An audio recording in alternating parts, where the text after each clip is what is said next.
Hello dear students, today we will discuss few problems based on second law of thermodynamics. So let's start. Before going to numerical based on second law of thermodynamics, so let refresh few terminology, define certain terminology like efficiency, network output, total heat supply, and coefficient of performance for refrigerator Q2 divided by Q1 minus Q2 or T2 divided by T1 minus T2. Similarly, for coefficient of performance for heat pump is Q1 divided by Q1 minus Q2 or T1 divided by T1 minus T2. And if you combine this, you will get coefficient of performance for heat pump is equal to 1 plus coefficient of performance of refrigerator. To solve second law of thermodynamics, few theorems are highly essential. As for example, Carnot theorem, all heat engines operating between given constant temperature source and given constant temperature sink, none has higher efficiency than reversible engine. Meaning is that reversible engine has more efficiency than irreversible engine. Let's come to corollaries of Carnot theorem. Efficiency of all reversible engine operating between the same temperature level is same. Meaning is that all the reversible engine operating between the source and the sink must have same efficiency. Next one, inequality of Clausius. This is very important. So cyclic integration of dq by t is equal to 0, then cycle is reversible. If cyclic integration of dq by t less than 0, then cycle is irreversible. If cyclic integration of dq by t is greater than 0, then cycle is impossible due to second law of thermodynamics. So let's take one example on numerical. A refrigerator maintains a temperature of minus 10 degrees Celsius while ambient air temperature is 30 degrees Celsius.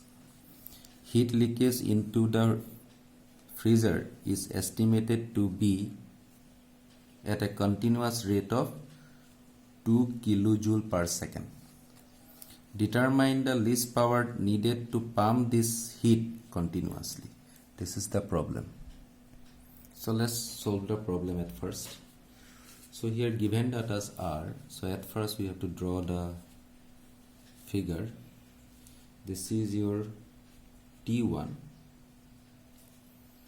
This is your refrigerator. This is your freezer. This is your T2. Here it is given minus 10 degrees Celsius, so convert into Kelvin to 63 Kelvin. Here it is given that 30 degrees Celsius, so if I convert this one into Kelvin, it will be 303 Kelvin. This here we have to perform certain work. This is W. So here Q2, Q1. So Q2 is given, which is 2 kilojoule per kg. So if you know COP of R is equal to T2 T1 minus T2, and COP of R you can write Q2 Q1 minus Q2. So this is equation 1, this is equation 2. So from this equation, T2 T1 minus T2 is equal to Q2 Q1 minus Q2.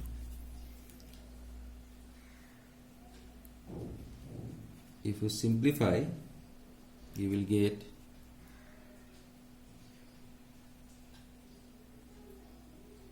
T1 T2 is equal to Q1 Q2. Now you have to find out what is the value of Q1. So Q1 will be T1 T2 into Q2. Let's put the value here. If I put the value,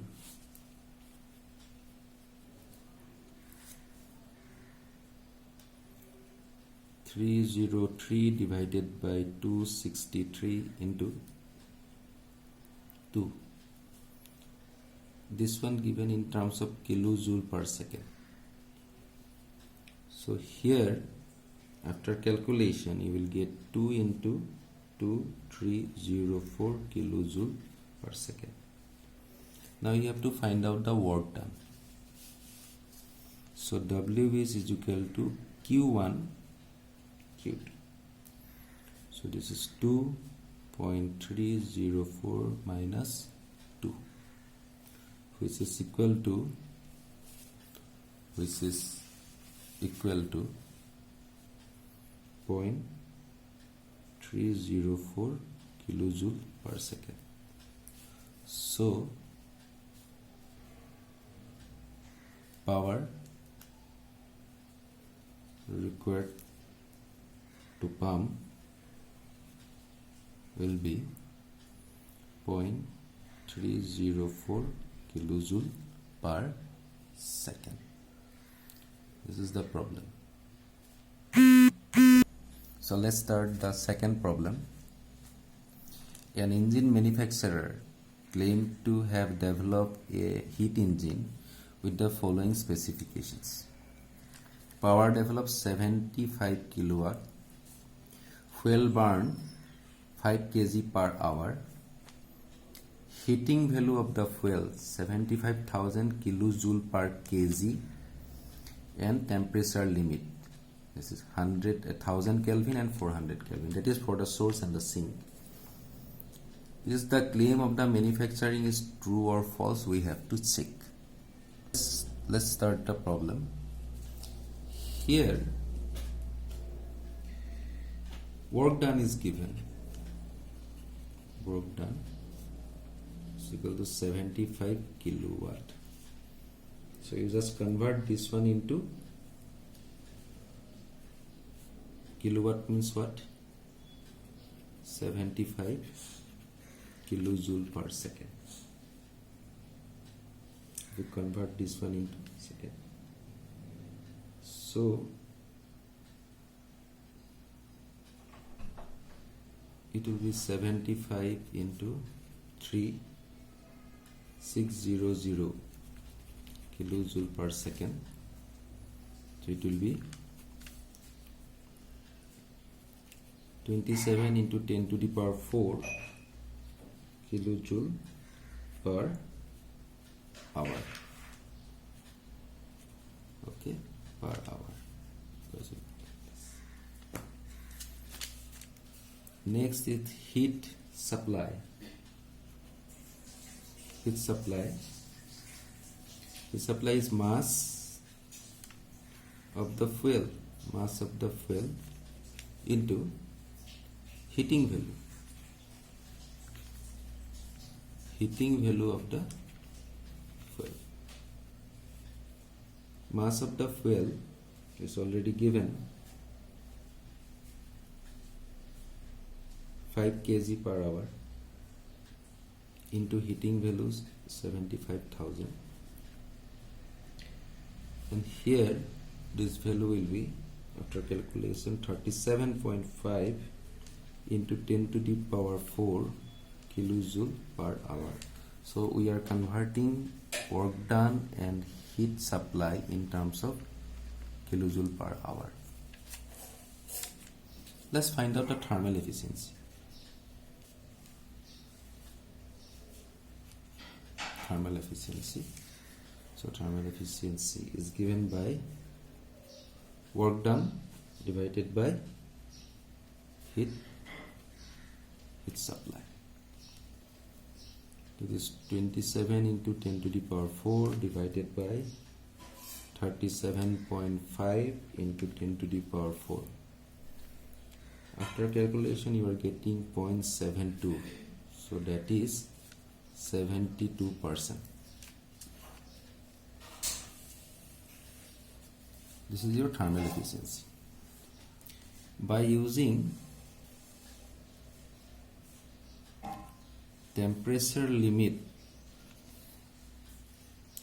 we can find Carnot efficiency. So Carnot efficiency is T1 T2 divided by T1.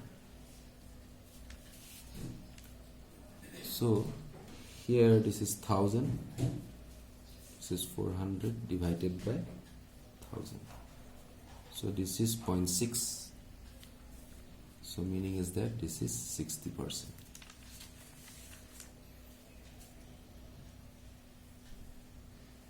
So this is your reversible. Carnot engine is a reversible engine, as you know. So by applying Carnot theorem, we can say that we cannot make this heat engine. So claim is false, since thermal efficiency is 75 and Carnot efficiency is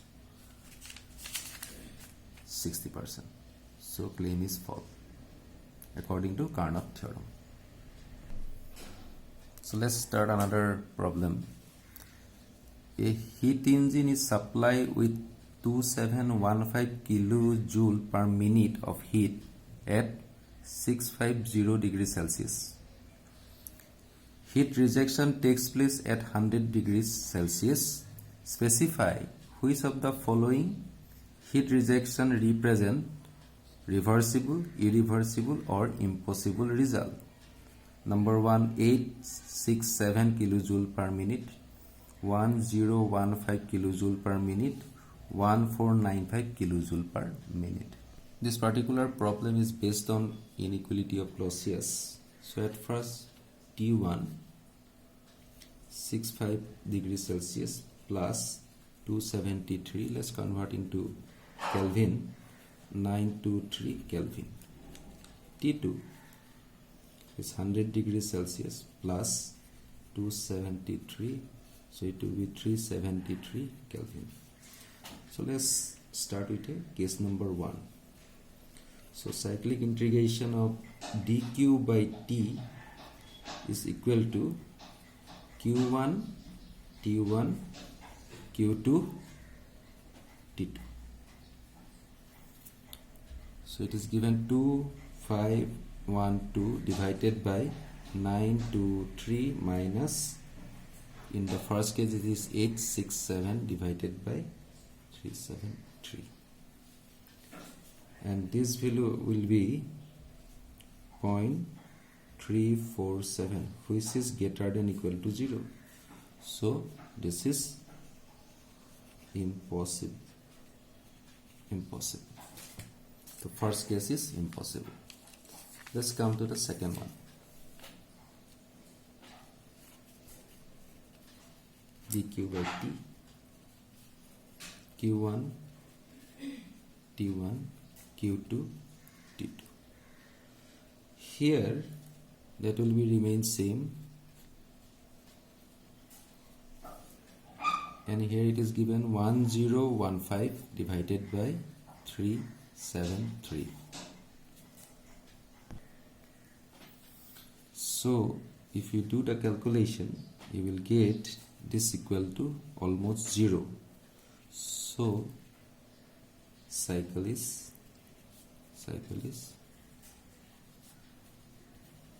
reversible.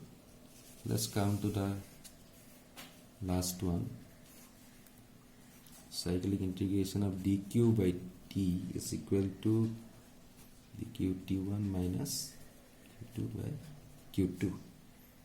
That will be remain same, 2512 923 minus 1495. 94 divided by 373, and if you do the calculation you will get it is minus 1.284 less than 0.